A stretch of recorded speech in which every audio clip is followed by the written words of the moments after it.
YouTube. It is Thursday, 8/29/2013 at 5:55 in the morning. And I am in Knoxville, Tennessee. And this is the first time I've been down long enough to be able to make a video, because we've been running and sleeping. That's it. But our truck air conditioner broke, so we had to stop at the terminal here and get it looked at, and they can't get parts to fix it till today, so here I am. Gotta tell you, this, you hear the stories from people, you hear other people going through the training programs and whatnot.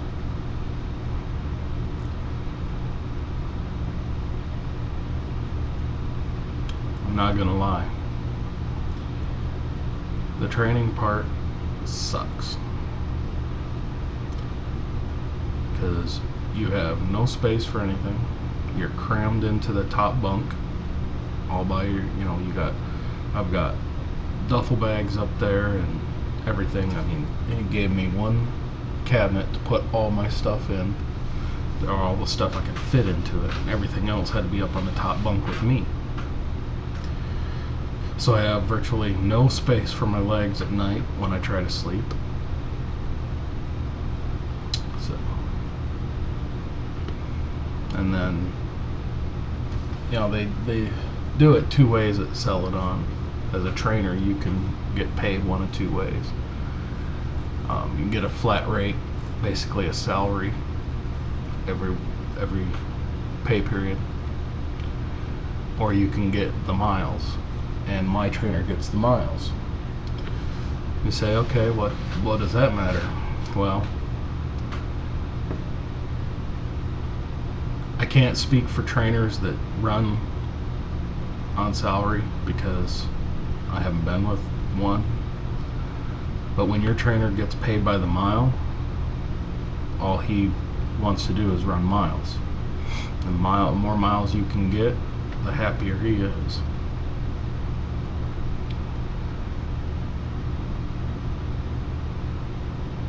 Yesterday he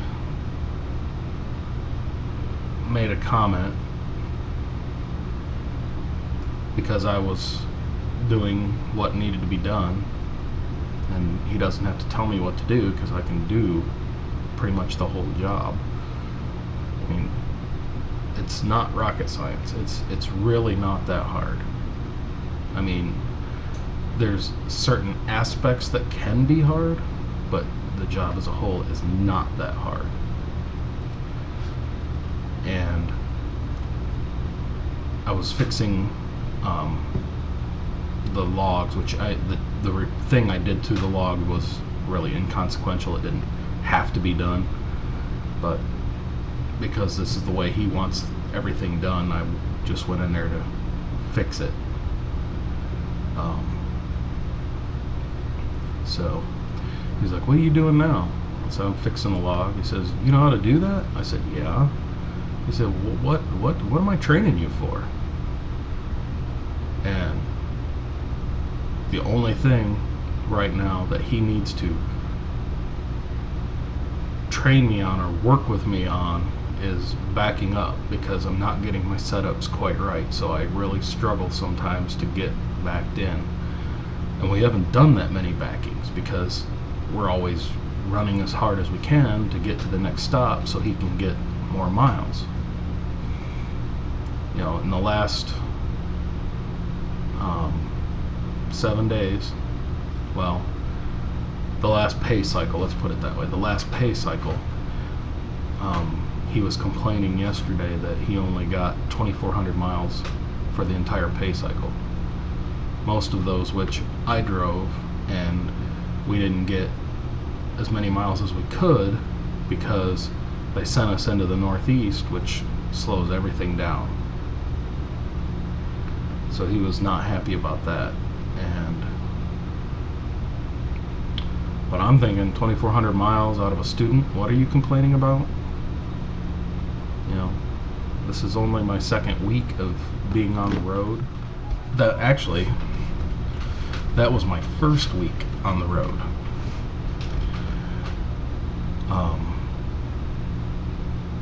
So yeah, he drove some of that, but I drove the majority of it.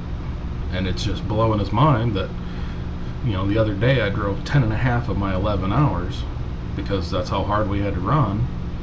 And then the next day I ran almost 9 hours. Yesterday I ran,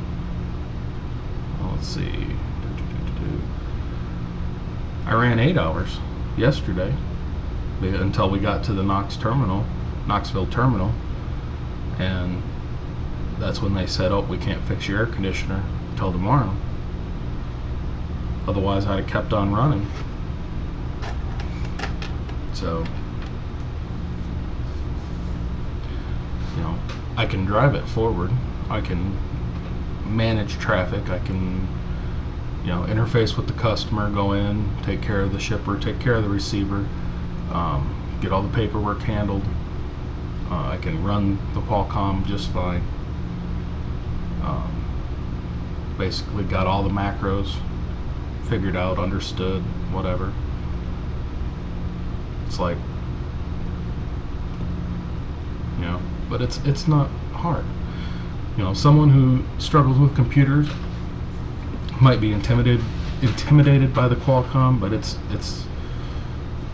not that big a deal. I mean, basically, I don't know. It's just not, to me, it's not that intense. We've worked on backing one time where I got to back up several times in a row. Other than that, we get to a shipper or a receiver. If it's an easy setup where I can whip it in there quick, he'll let me do it. If it's a difficult setup, or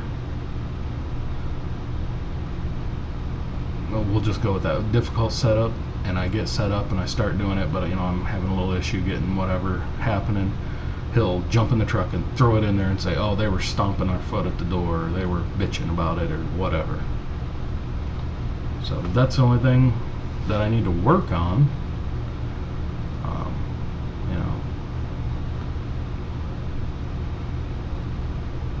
They're hemming and hawing about whether or not they'll let me out of the full 6 weeks of training. And he keeps telling them he can do everything. He does everything. The other day, the past few days, I've gotten up in the morning, got dressed, got around, jumped in the driver's seat, and took off to get to wherever we were going. So, now I got there, and usually by the time we get there, he's up, but I go in, I interface with the customer, I get the paperwork handled, find out where we're supposed to put the trailer or whatever we're doing. I'm doing 98% of the job all by myself. I don't need him there. He's saying you're doing real good if you got me bored after a week of you running. I mean, he was saying that. We had been out 7 days on Monday, and he said, you're doing real good if you got me looking for stuff to do already. So, but doesn't sound like at this point they're gonna back off of this 4 more weeks of training, and I don't think I can do 4 more weeks of training, because why am I gonna do all the work and let him get all the pay? And I know it may be bad to say, but that's just how it is. That's how things are going now. I can get the trailer in the door, it just takes me longer because I'm new and we're only going forward most of the time. You drive hundreds and hundreds of miles forward, and then you back up for maybe 250 feet at the most, and you do it once, and then you drive forward for another 1,000 miles, and then you back up for another 250 feet. You know, but this training is killing me. I mean, he wants to run hard. I get that. That's cool.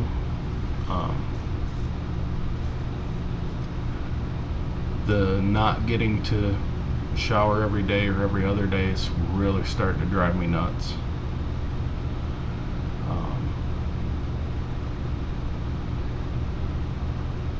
I don't know.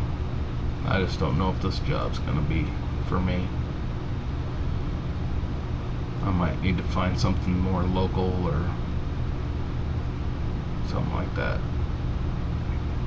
With things at the house, with everybody in school and working and everything, I don't have to be there, which makes this job okay. But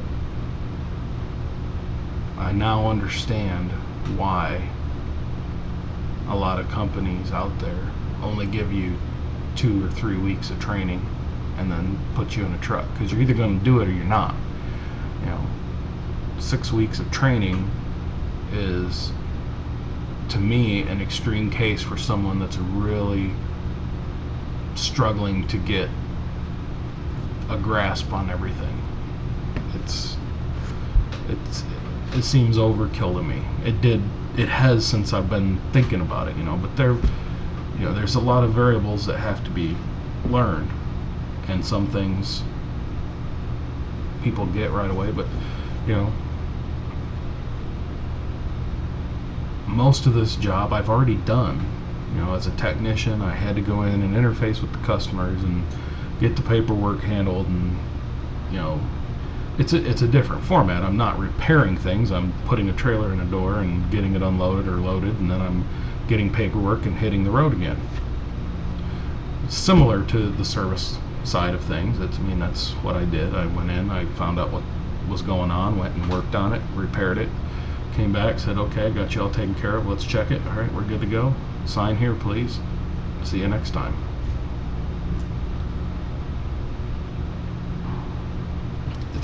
It's not that deep. You know, once you learn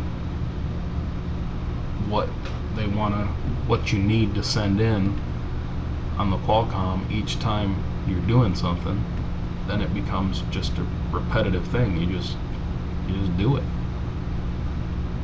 You know, I don't have to really think about it. I already know.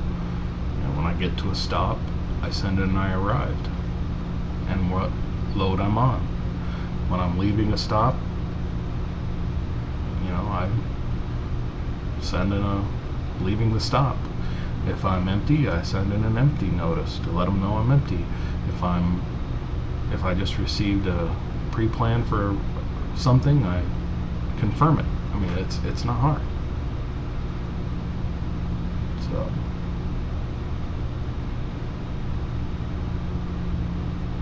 I don't understand how you can take this job and not make buttloads of money at it, unless you're screwing around, not driving, you know, 9-10 hours a day consistently. You know, if you're not doing that, I can see how you never make any money, but the job's just not that deep. Sorry to any truck driver that might offend, but it's the truth of it. You know, hopefully we'll get back to Indianapolis here in the next, we either have to get back there tomorrow or we end up having to wait till Tuesday to get back there, because Monday's Labor Day, so they're the people in the office that do the evaluations and testing whatever for new drivers, they won't be there Monday, so it's either tomorrow or Tuesday. So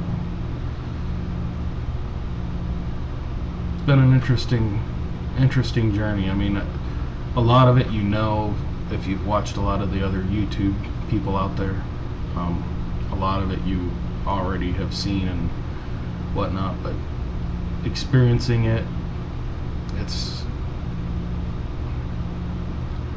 I don't want to sound all down about it because there's parts of it that are really fun. Like for instance, when he goes in the back to take a nap or get on a computer or do whatever he does, and I'm all alone, it's actually kind of enjoyable.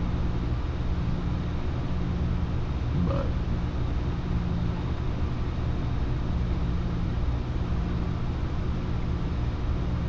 anyway,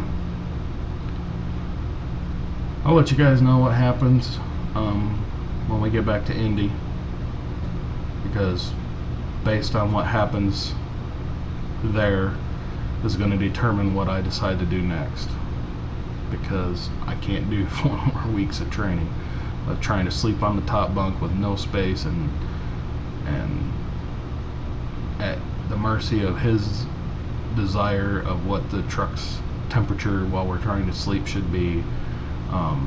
I tried sleeping once while he was driving and it was a nightmare. So when you have to go in team mode to run teams, I don't know if I can do that either, but I'll let you guys know what happens. Stay safe, 7-3s. Catch you later.